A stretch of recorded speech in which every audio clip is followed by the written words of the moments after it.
I feel like I know some things about you, but not everything. So you're a physiotherapist. How did you get into physiotherapy? Why did you decide to go and study that? So always played soccer / football as a kid, and I think I must have rolled my ankle when I was 12, 13, 14 kind of thing. In retrospect, my parents are immigrants, so I'm actually kind of impressed that they knew to take me to physio first and not just take me to like a doctor or anything. That is true. My parents would have just taken me to a doctor. Yeah. That is so true. Or maybe they did, and it just wasn't memorable for me. Yes. But then going to the physio, I was like, oh, this is like a really cool job. Like you don't have to, or you get to, I guess, talk to people all day. You get to make them feel better, help them feel better, show them ways to like kind of control their journey, I guess. So I think that was always like in the back of my mind, and then I think just having played soccer all the way up until like university, I played with the varsity team at University of Alberta. Did you? I didn't know that. What position do you play? So I think like a lot of kids that make it to that level, it's funny I say kids now, but They do seem like kids first. But so all the players I think that make it to that level, probably most of them start off as like attackers, strikers, forwards kind of thing, because just they're athletic, and I would have been in the same boat. And then you make it to that level of competition, and then you realize, or I realized quickly, I was like, all these people are way better at my job than I am, so I'm gonna start kind of falling back. You move back. So I when I found my home was like a defensive central midfielder. So that's where I found my home, and that's where I played. But then like throughout that, we always had. We were lucky enough back then that we had a physio that worked with us, and he was great. He actually ended up being like my mentor as a physio. Oh wait, is this Luke Jones, or he was Oh, somewhere yeah, else? Because you know Luke. Yes, right. I just remembered that. That's right. Yeah, no. I thought Luke is like a strength He might be. I don't know. or something like that. That makes sense, actually. Now that you say that, No, but we had a physio named Ian Hallworth. Okay. And he always, like, he didn't follow us around on our away trips or anything like that, but whenever we were home, he'd come to our home games. He was That just strikes like, me as something unusual as well at that level, or is that a normal thing in Canada, do you think? I think for our university, like University of Alberta, it was common to have at least, we have like a sport medicine clinic that's attached to our university where I worked as well. That's how I got to work with Ian. So I think it was common for us to have at least like a touch point at least. Yes. They might not come to everything. Definitely weren't at like training sessions or anything like that. Right. But if they were ever available for a game, they'd come and attend the game, sit on the bench and stuff like that. So it was really through your experience as an athlete, Yes, all the absolutely. way through, that you then had these, as you say, touch points with physios who obviously had an impact on you in terms of what they were doing and the kind of work that you'd like to do. Yeah. So then you went on to, that was your undergraduate degree as physiotherapy? Undergrad was kinesiology, and then that was just, I think that was what the most common pathway was to PT. Definitely. So when I graduated high school, they just changed the physio program, most of them in Canada, from a bachelor's to master's program. Right. That's what the States had done, and then obviously the States have now gone to a DPT program, and I don't think Canada's necessarily going to follow suit. But so I had to do undergrad first in kin, and then do the PT program after. I didn't know that either, because I studied human movement science, which is basically kinesiology, But I was saying on my previous video that my kinesiology was in a School of Humanities and Social Sciences, which is quite different from a lot of people's training in that area, which is, I guess that makes sense as to why I'm doing what I do now. I would have loved to have more social science in my kin degree. So. Oh, we're slowly bringing you over. It's really nice. So then from there, did you go straight on to then a PhD after that, or did you have some time practicing, or how did that work? Yeah, so I practiced in like a pretty kind of classic like mom and pop shop. Private practice physiotherapy clinic, seeing mostly musculoskeletal injuries for, I want to say about 3 or 4 years, and then there was a spot opened up at that university sports clinic, and then I started working there that's when I not met Linda. I actually knew Linda all the way back from undergrad, but Linda had worked there. Linda Trong. Yes, Shout out Linda Trong. Trong. Yes, hello, we love you. And she was the one who actually was like, there's an opening, like if you're interested, why don't you just like send us a resume? So I just emailed Ian, my previous mentor, a resume, and he was like, just come for a coffee. So I came for coffee, and it ended up being like a formal interview, and I was like, all right, so I'm like not prepared at all for this, but it's probably a good way to do it because you cannot stress. You're just walking there prepared for a coffee. Exactly. And then like a week later, he was like, yeah, like if you want a job here, we're like hiring full time. We haven't filled a spot. Somebody had left, I think like a few months prior, and they just were too busy to fill it. Right. So and then did you end up working with the kinds of teams that you had been in, like the football, soccer team? Yeah. So the physio side's interesting. It's not so ingrained now. More of the sport medicine doctors in the clinic are more embedded in the varsity programs, and then the physios are more on a volunteer basis. Right. And a lot of them, the model back home for our uni at least was that anybody who's going through kin or like an athletic trainer degree, there's opportunities as like a student placement to go and work on those teams. That makes that's sense. typically the type of coverage that they get, which is, it's personally, my personal experience, a little bit hit and miss in terms of what kind of support you get. Same, because we had to do that as well. So the University of Pretoria had sports science kind of department there, and we did like our placements there, and I would agree it was a little hit and miss what we did at that time, but I guess it's extra support over and above what they have. My last 2 years playing were my physio degree years, so there was a year there that I'm pretty sure I taped more ankles than our student therapist did. So which is fine. That's fine. That's all good. That's how we learn. That's fine. It happens. Okay, so you worked there for 3 or 4 years, and then how did you end up in the PhD program then? So when I moved to the Glen Sather Sports Medicine Clinic, that's the clinic affiliated with the uni, that was like 2015, I think. There at that clinic, there's a kind of 2 subgroup teams. There's a shoulder team, and then there's a knee team. So both teams have like orthopedic surgeons, sport medicine physicians, physios, and then our knee team, at least we kind of brought on some kins and stuff like that to help us out too. Right. So I was just, again, like really fortunate, I think, to have known the right people. Yes. Linda was on that team, Ian was on that team. One of the surgeons I knew from outside of kind of clinical practice as well was on that team. So when I joined the clinic, they were like, yeah, just come on board. I'm like, okay, you don't know anything about me as a physio, but sure, like I'll come along. Hopefully it works out. So then I joined that team, and then that's when I started getting really into like knee world. Yes. I think my whole caseload pretty much shifted in a couple years to probably, whenever I think about this, I want to say I probably saw at least 80, if not maybe closer to 90% knee injuries, patients with knee injuries. And then a kind of smattering of other various things, and then the majority of that being ACL injuries, just because that's the predominant, I guess, thing that lasts a long time. So you had a really strong like clinical grounding and seeing that. And so I think it was from that. Like, I was so fortunate. I say this all the time. I'm so fortunate to have learned from all those people with like very different expertise. And then I think it just kind of got to a point where it felt like I was just kind of doing and saying the same things over and over and over again in clinical practice. And I think it just felt like it was a little bit like not stunted in growth, but I was like, I'm ready for this next challenge. I truly don't think I would have even thought about doing a PhD unless Linda did it with me. Oh, really? Oh, you two have had such a journey together.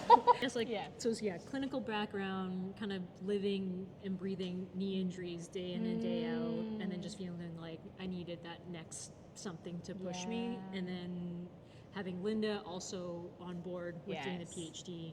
And at that time, Jackie Whitaker, who was my PhD supervisor, had, I think, recently joined the Sather, the clinic as well.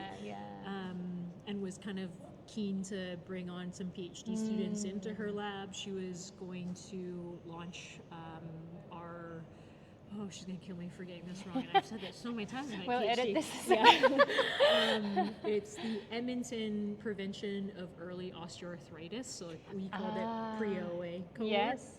Yes. So Jackie had done a lot of the data collection for the pre-OA cohort in Calgary, and that study was looking at people who were 3 to 10 years post-injury. Right.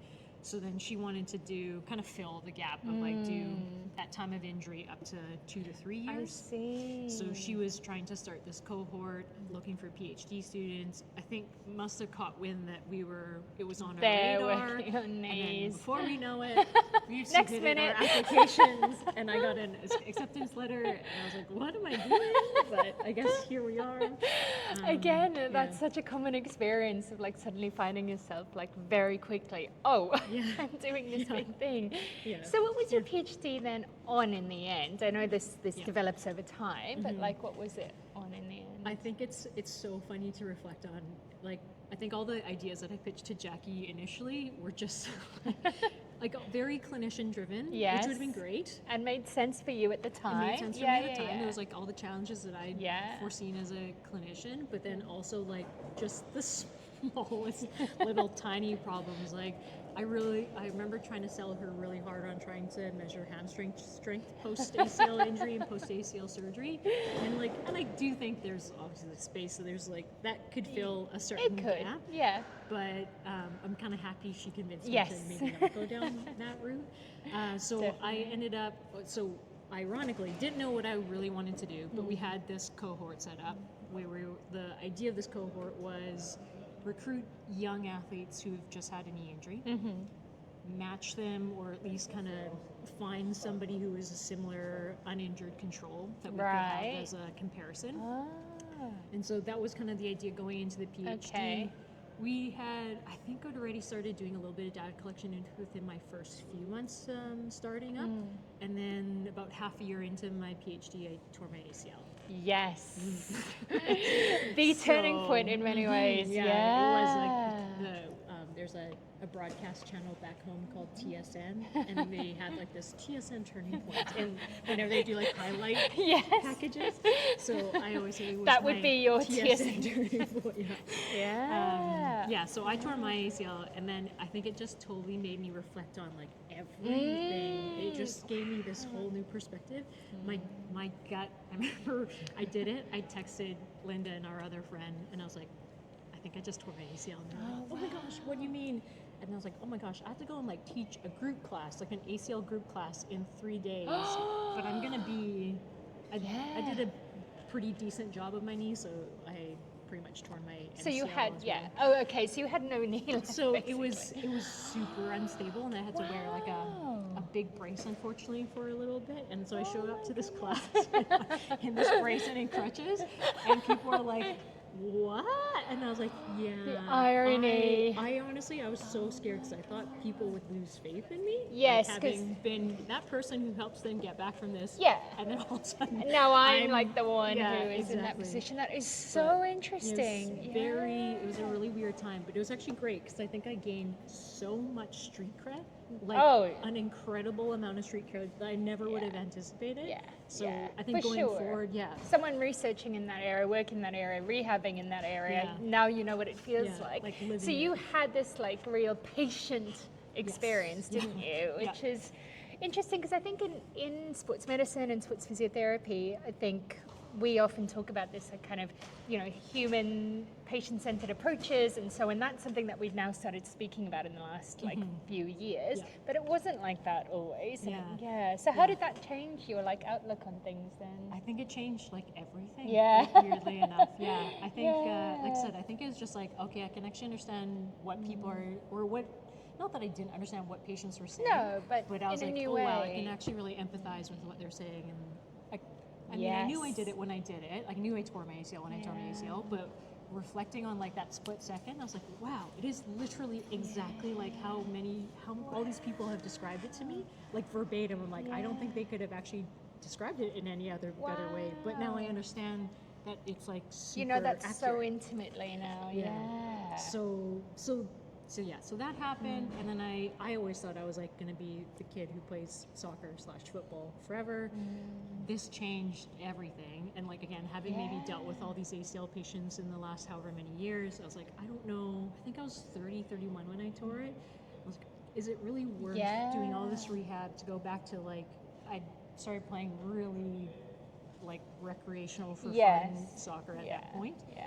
So I was like, maybe I'll just go through the rehab and see how it goes. And I think it really made me shift my identity away from being like a soccer player. Oh yes, because that's happening at that same time too. Yes. And then made me think like bigger picture. And so long story short. Yes. This is how I fell into a PhD thesis, which was on quality of life after a knee injury. So it was just kind of like I guess like a little gut punch to be like, there's a bigger picture than just returning to sport. Yeah. So, oh my gosh, so much happening at the same time because you're doing your PhD, you have this trauma of the ACL, and you know all this other stuff going on at the same time, but massively formative experience for you. Yeah. So we'll link your PhD thesis down below, as they say, or maybe some of your pieces.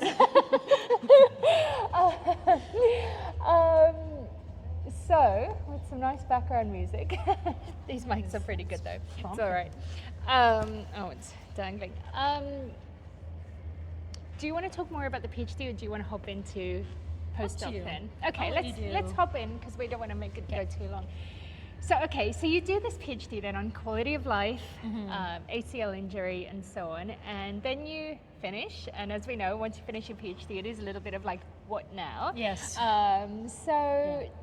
Tell me a bit about what you're doing now, your postdoc position, and how you got that position, I guess. Yeah, so I think very fortunate that I have a physio background. So I went back to being a physio post PhD, mostly because I was like super broke.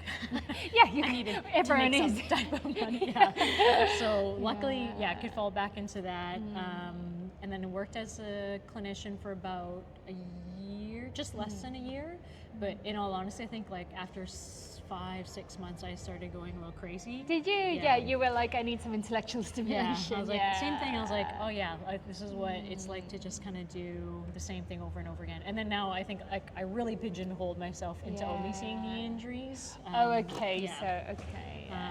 Which is, I think it's good and bad. Like, it's good because you're the expert in that, and you get known for that, but also now you're seeing the same things. And you just get like all the complex people too. Like nobody wants to send you just like an easy one because they can send an easy patient to kind of anyone. So then it was like, and Linda's gone through the same thing, so we always kind of share our experience of like, why can't we just have one person who like just want the easy path for once? Is like just gets it, is motivated to do their rehab. Like, is that so hard to ask for?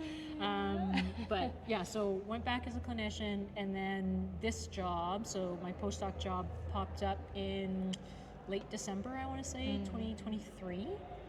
And that was so so very recently. And I remember I was like working out, doing my morning workout routine, and all of a sudden like I look at my phone after my workout's done, and I've got, I don't know, 5 or 6 messages from everyone all has these sent people. it to you. Shout out to Tracy Blake, thank you. Oh, you were the of first course one. It was Tracy Blake. I think she sent me my postdoc position as well. She's so we good. love you, So Tracy. good. Yeah, it's so good. And she was like, "This is right up your alley. I think you should apply for it." And so it's called Project ACL. It's a collaborative research project between Leeds Beckett University, is kind of like the academic research partner, FIFPRO, which is the International Players Union, Professional Footballers Association, which is the players union here in England, and then Nike, and Nike's kind of more there just as a funding support. And it feels, I think, their strategic arm of trying to improve women's sport. Great. So this postdoc popped up, and it was, I think the call was essentially like, how would you plan to reduce ACL injuries in professional women's football over like a 2-3 year period? Send us a research proposal and a CV, essentially. And it was honestly, it was the week before Christmas that this came out. Why do they always do it at the worst time? And then it closed a week after New Year's. And truly the worst time. Truly the worst time. And I was like, I'm not doing any of this application stuff during between Christmas and New Year's because that's my all break. family time. Yeah. I don't think I'd even have enough time anyways. So I think I put this proposal together. So it would be terrible if my supervisor are here. I think I put this proposal together in about 3 days. But you know why you could do that? Because you had done the work. You had that background and that expertise, so you could. Thankfully, at least it wasn't like that bad. Yeah. But so. Sorry, a quick aside. That was what happened with my postdoc. So I learned about it like 3 days before from Jersey Lake, and I was like, the quickest application I've ever put in, just like shove it in. Yeah. And then I got that job, not the ones that I had spent months preparing for. And I think so weird. On that note, I would say that's like one of my biggest take homes, I think, from that last year being a clinician and kind of living in a little bit of that limbo was like at that point where like that 5-6 month mark where I was like, I'm just starting to go a little stir crazy in clinic. I just started pinging my resume to like anybody and everybody, and who cares? Like I applied for so many jobs, and I didn't hear back from so many jobs. Me too. But like, I think you just put that. Sometimes it's a numbers game, out. and that's what they say with funding as well. It's like sometimes you just gotta like put it out there. I was like sending to things all over the world, anyone who I knew, and then this one happened to work out. Exactly. And it's great. Yeah, like this is literally my dream job. It is. So. I mean, it's. So to get back, it is your dream job now. This is like it is like you were made for this job in terms of your own personal experience and your training and right time. And sometimes that is a big part of it too. It's like right time. The timing is right. Yeah. And so you moved to England. Yeah.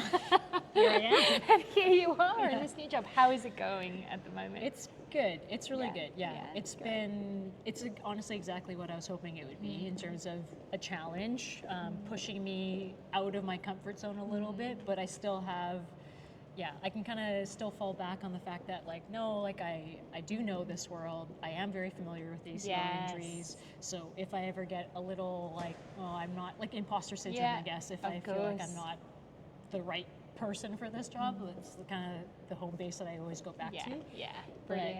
But I'd say that like the biggest hump that I had to get over in those first few months, it's only been 6 months in. I know. Which is wild. It feels like I've been here forever. It does feel to me, to me it feels like you've been here much longer. Wow. Yeah. But I think the biggest hump was like trying to, I think I spent my entire career being like, who cares about professional athletes? Like they are literally the 1%. Yeah, that is the background and training we came from, was very much community based. Yes, exactly.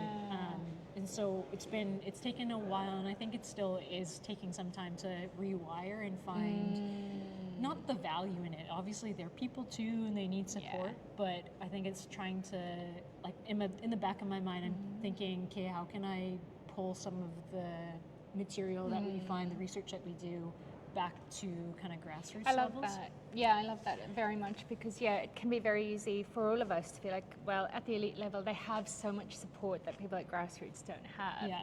But that's the best kind of postdoc where you're learning so much that you'll be able to take away into whatever you do next from this. And that is that kind of thing.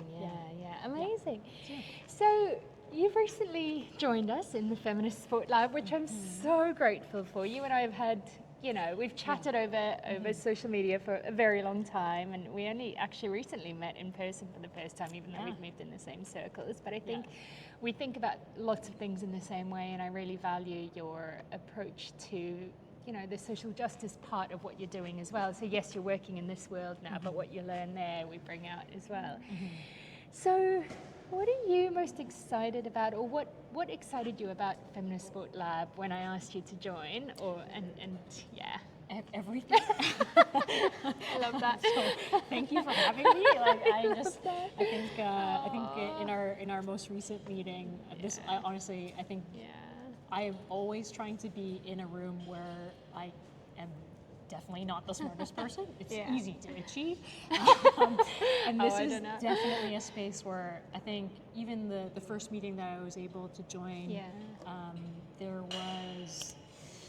it was the lady who was like an advocate lawyer for Peyoshni Mitra. Yes, Peyoshni Mitra. Yes.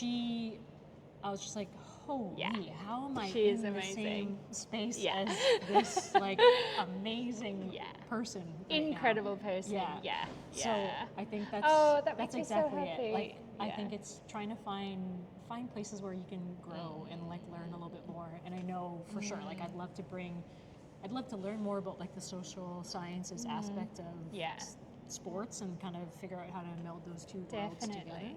That makes me so happy because that's what I'm trying to do with FSL is like all of these people who for me are doing incredible work and who I admire so much individually, if we can come together and learn from each other and just have that space where we all feel safe with each other, like, oh, we're in this together.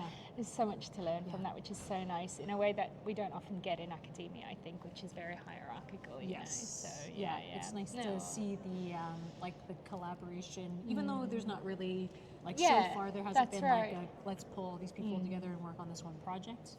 But it's nice to just be open. That and, like, learning, share. collaboration, and sharing. That's right. Exactly. And not to feel like you have to be guarded or cautious with what you're saying. It's like everybody in the space kind of has like the same understanding. Yeah, I agree. I've been really amazed by how what people have been willing to share in meetings that I think they wouldn't necessarily say in other spaces, but we are creating that where we're all learning together. So thank you so much for joining me. And this has been lovely. I'm so pleased to have you as part of this, and I'm so glad to know you as well. It's really lovely. Oh my gosh, so it's thank my you. honor. Don't even.